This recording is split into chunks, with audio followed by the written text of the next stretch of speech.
ये भी अपने आप में एक बहुत इंपॉर्टेंट सवाल है और एक टाइप है। अगर पहले नहीं किया हुआ है कंपेटिटिव एग्जाम से तो आपको करना उस समय डिफिकल्ट रहेगा। देखते हैं सवाल क्या बोलता है। A person of mass m is standing on one end of a plank of mass m and length l, floating in water. Person moves from one end to another. दूसरे एंड पे जाके रुक जाता है, तो displacement of the plank is dash. सवाल क्या बोल रहा है, यहां पे देखें आप, एक प्लैंक है जो कि पानी के ऊपर तैर रहा है।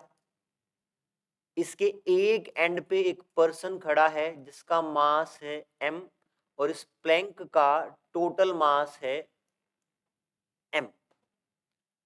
अब ये पर्सन क्या करता है, ये यहां से आगे बढ़ता है इस एंड की तरफ और यहां पहुंच जाता है। जब पर्सन प्लैंक पे चलेगा तो क्या प्लैंक पीछे की तरफ खिसकेगा?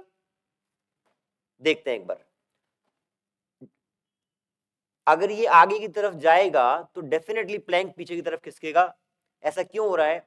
सबसे पहले इस सवाल में आपको ये मानना है, ये आपने ऑब्जर्व भी किया होगा कि जब फॉर एग्जांपल आप अगर किसी अपने बोटिंग की है, अगर बोट से आप जंप करते हैं, अगर आप आगे की तरफ जाते हैं तो बोट पीछे की तरफ खिसकती है।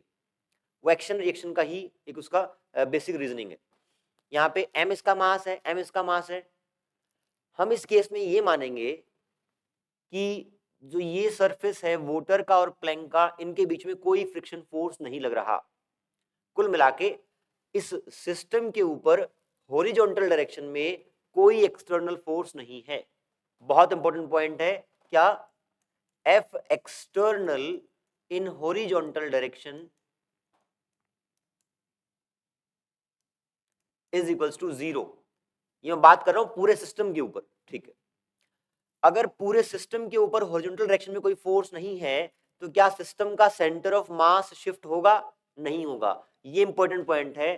क्या अगर एक ऑब्जेक्ट या सिस्टम ऑफ पार्टिकल्स का सेंटर ऑफ मास रेस्ट पे है, बाहर से net external force on system of particle is 0, तो आपकी सेंटर ऑफ मास की पोजीशन नहीं बदलेगी। इसका अल्टरनेटिव एक और है, अगर एक सिस्टम ऑफ पार्टिकल्स का centre of mass v velocity से चल रहा है और बाहर से कोई फोर्स नहीं लग रही, तो वो v वेलोसिटी से ही आगे चलता रहेगा। यहां पर सेंटर ऑफ मास स्टार्टिंग में रेस्ट पे था, तो रेस्ट पे ही रहेगा क्योंकि बाहर से फोर्स नहीं लग रहा है।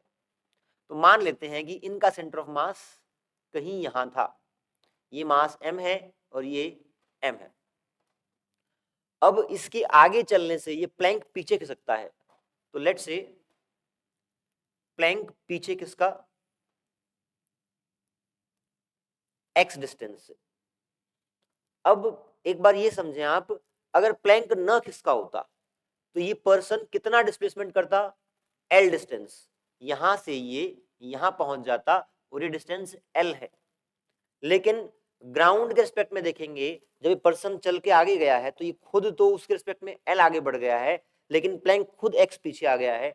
तो इस पर्सन की जो ग्राउंड फ्रेम में डिस्प्लेसमेंट रहेगी आगे की तरफ, वो l माइनस एक्स रहेगी। आपका प्लैंक पीछे आया है, पर्सन आगे गया है, या पहले हम ये मानेंगे प्लैंक रेस्ट पे था, पर्सन ने l लेंथ चल ली और फिर प्लैंक पीछे आ गया, मान लो हाइपोथेटिकली मान रहे हैं, तो l में से x घटानी पड़ेगी। इतना पर्सन आगे गया है, इतना ये आगे गया है। अब हमें निकालना क्या है कि इस केस में प्लैंक पीछे की तरफ कितना डिस्प्लेस हुआ है। जैसे हम पहले फॉर्मूला यूज करते आए हैं, m1 x1 equal to m2 x2। इस पर्टिकुलर केस के लिए इसी फॉर्मूले को हम हल्का सा चेंज करके लिखेंगे, डेल्टा x1 डेल्टा x2। इस मास, ये मास जितना आगे डिस्प्लेस करेगा वो डेल्टा x1 है, और ये मास जितना पीछे डिस्प्लेस करेगा वो डेल्टा x2 है। Delta x1 delta x2 with magnitude आपको लिखने हैं, मतलब विद साइन नहीं लिखने, सिर्फ मैग्नीट्यूड कंसीडर करना है। Mass of person is m, displacement उसका यही लिख लें आप बेशक, डिस्प्लेसमेंट उसका l माइनस एक्स, और क्या नाम है, इस मास का डिस्प्लेसमेंट पीछे की तरफ कितना होगा,